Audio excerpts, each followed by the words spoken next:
Welcome back to the Mind Change Podcast. I'm your host, Heather McKean, and today we are covering the emotional drivers behind hemorrhoids.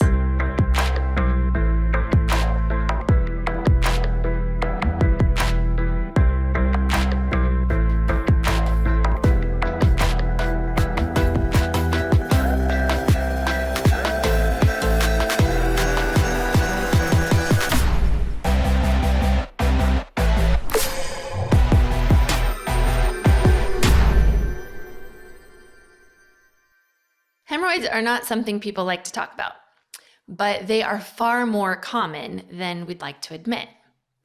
Also known as piles, hemorrhoids form when the veins or blood vessels in and around your anus or lower rectum become swollen and irritated. This condition is often associated with straining during bowel movements, obesity, and pregnancy. For some people, this may be a one-time episode, but for others, the problem is chronic. A lot of the drivers from hemorrhoids will be similar to constipation. Of course, not everyone who does constipation will develop hemorrhoids, so let's go ahead and dive into some of the specific drivers behind that condition. So one of the primary drivers for hemorrhoids is a fear of letting go of your past. For these people, they have developed an identity around struggle, pressure, and victimization.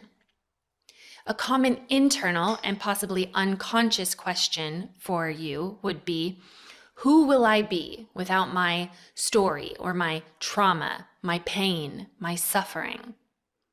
To let go of this identity can feel very much like letting go of your very self, which reveals a deep belief that you are somehow your trauma or you are what happened to you. And though we could be dealing with, let's say, a big T trauma like abuse, victimization, neglect, rape, this could also be little t trauma like humiliation, rejection, abandonment, or manipulation. You may be someone who holds on to negative memories, stories, or feelings. You operate out of a lot of fear and anxiety. You desperately fear being rejected or having people dislike you or having people mad at you, though you may be someone who strongly holds grudges or a record of wrongs against others. Another driver is you might be someone who takes on the load or burden of other people's problems. In effect, you're holding on to other people's crap, and it puts a lot of pressure on you. As a child, you may have felt like you were someone who more was expected out of you than others. So you may have taken on too much responsibility for your age, or maybe you felt like you needed to be a peacemaker or the sane one in your family. Maybe you took on too much responsibility too young, maybe as a caretaker for siblings or for even a primary caregiver or someone in your family who was sick or disabled.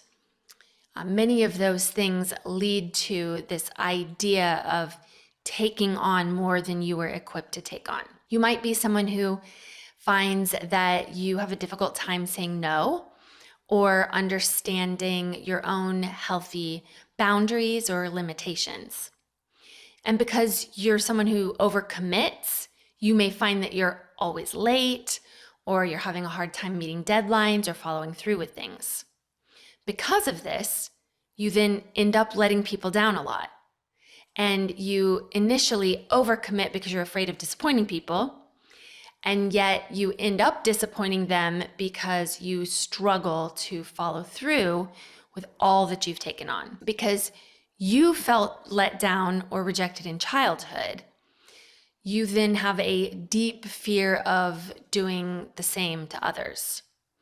So out of that fear of letting people down or people feeling rejected, which is what you felt as a child, you overpromise and you do everything to try to keep people happy, but then you, through no fault of your own, but through taking on too much, you tend to under-deliver. So overcommit, under-deliver. So there something in your childhood that could contribute to this.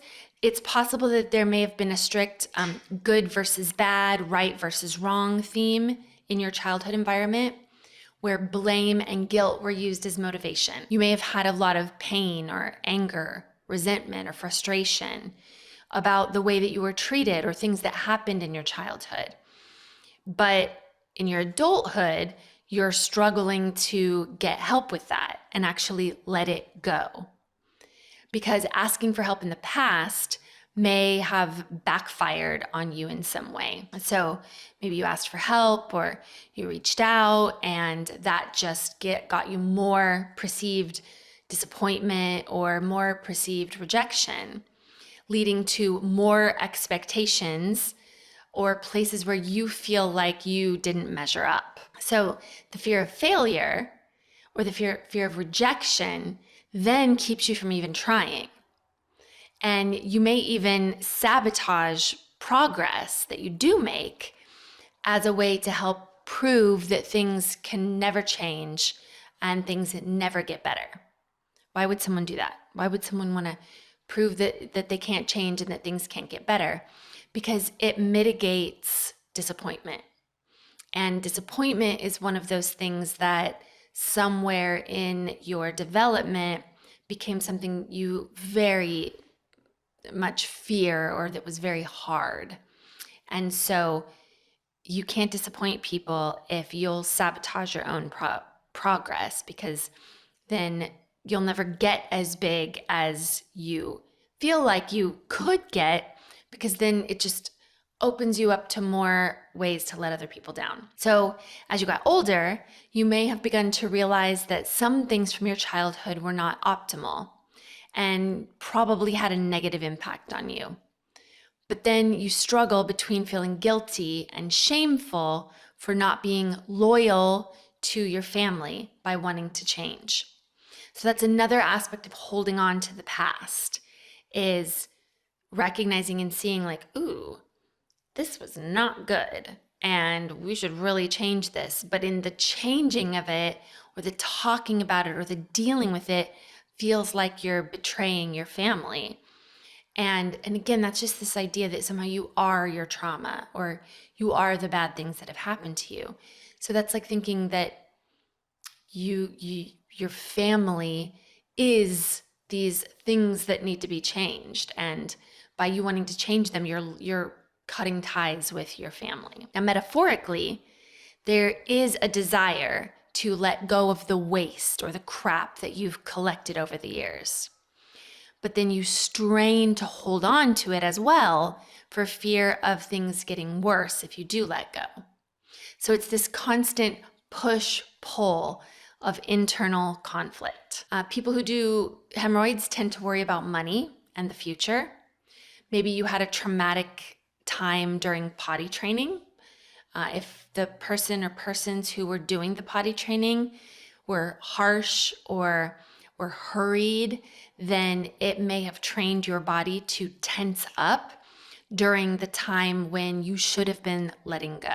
Another driver is there may have been abuse from one parent to another.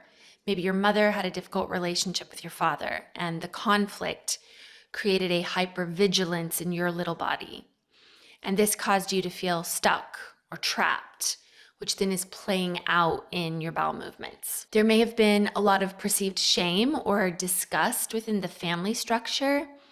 There could have been shame or teasing around bodily functions or sexuality.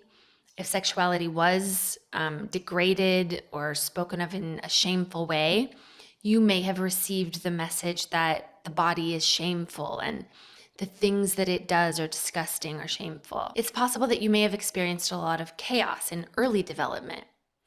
So if you frequently felt on guard, or you never knew what might happen next, then you may have a difficult time relaxing enough to fully empty your bowels. If you've had a recent change in life circumstance or a big transition, it could trigger a lot of old buried crap from the past that's showing up to be released.